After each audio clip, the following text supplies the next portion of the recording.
فلسطين هناك شباب لا يستسلمون للواقع، بل يصنعون واقعاً جديداً. شباب يؤمنون أن الأمل فعل وأن التغيير ممكن. الريادة ليست شعاراً بل مسؤولية تتمثل في القدرة على تحويل التحديات إلى فرص وصناعة مبادرات تضيء حياة الناس. من هنا تبدأ الرحلة مع الريادة الاجتماعية، حيث يلتقي العمل التطوعي بالمسؤولية الاجتماعية لتبنى مبادرات تحدث فرقاً حقيقياً. ثم ننتقل إلى الريادة السياسية، حيث يصبح صوت الشباب قوة فاعلة وأداة للتأثير وبناء المستقبل.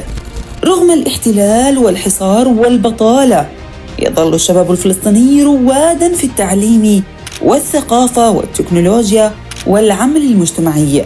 الريادة بالنسبة إليهم ليست خياراً بل أسلوب حياة.